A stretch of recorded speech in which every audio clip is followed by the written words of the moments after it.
lagi bohong. Aku hanya memikirkan satu peraturan penting. Kenapa kau lakukan hari ini kalau kau bisa melakukannya besok? Hahaha. Few moments later.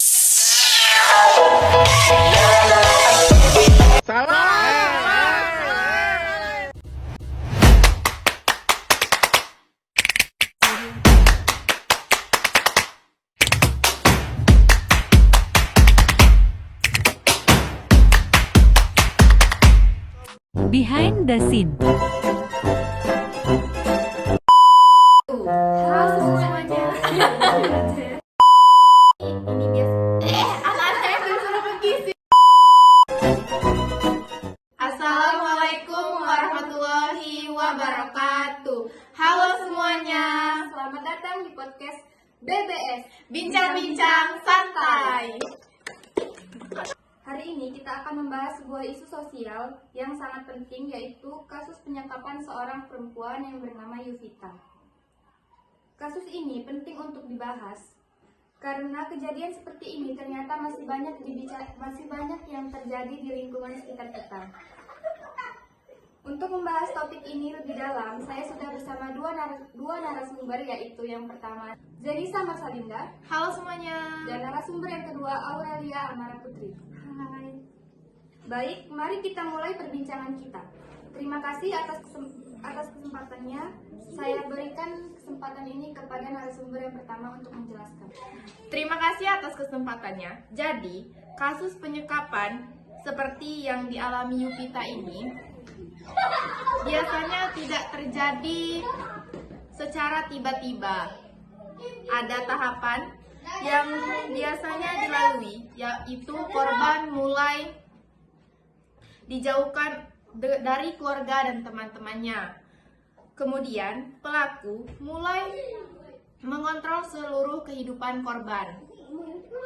Sampai akhirnya korban benar-benar tidak bisa berkomunikasi dengan siapapun.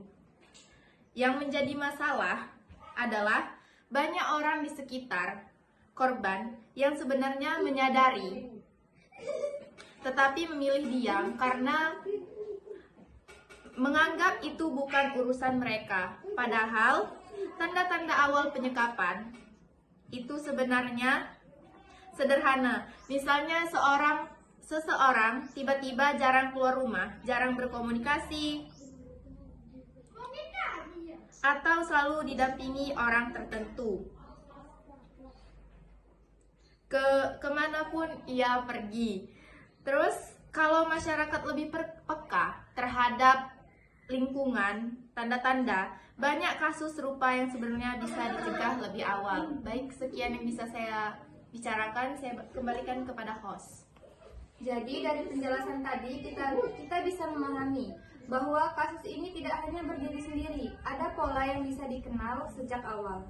Nah, sekarang saya ingin bertanya kepada narasumber yang kedua, yaitu Aurelia Amara Putri. Sebenarnya apa sih dampak dari kasus seperti ini terhadap masyarakat secara luas? Baik, terima kasih kepada host.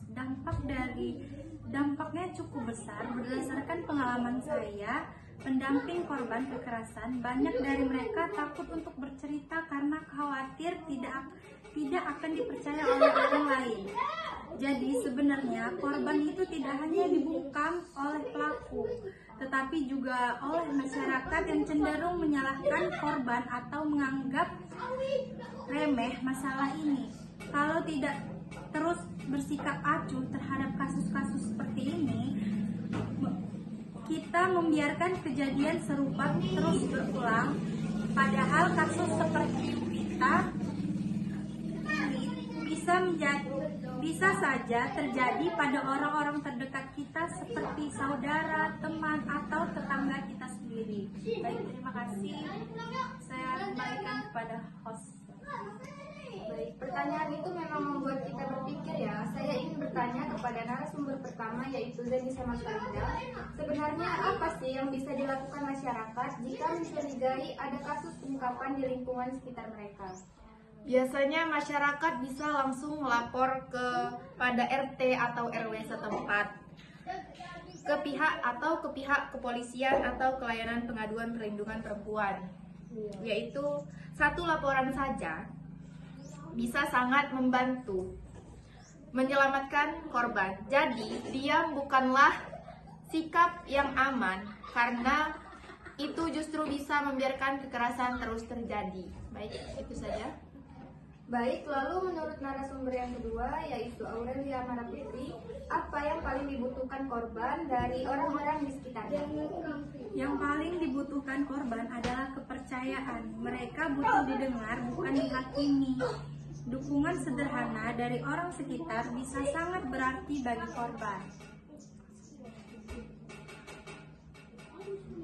Pesan saya untuk pendengar sekalian, mari kita lebih memperhatikan lingkungan kita sekitar.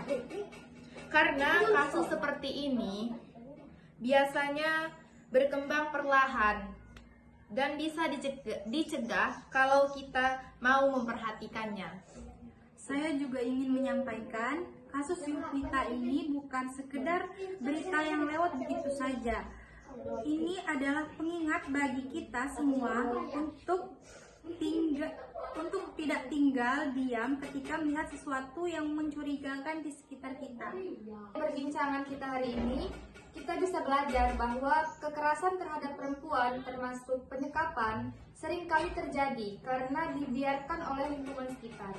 Oleh karena itu, mari kita mulai lebih peduli, lebih peka, dan berani bersuara jika menemukan tanda-tanda kekerasan di sekitar kita, karena diam bukanlah solusi yang paling aman. Sekian podcast kami. Terima kasih kepada narasumber pertama dan narasumber yang kedua. Terima kasih juga kepada para pendengar yang sudah menyimak. Sampai jumpa di episode selanjutnya. 2, 3. Sekian podcast dari kami akhiri. Wassalamualaikum warahmatullahi wabarakatuh. Bye-bye semuanya.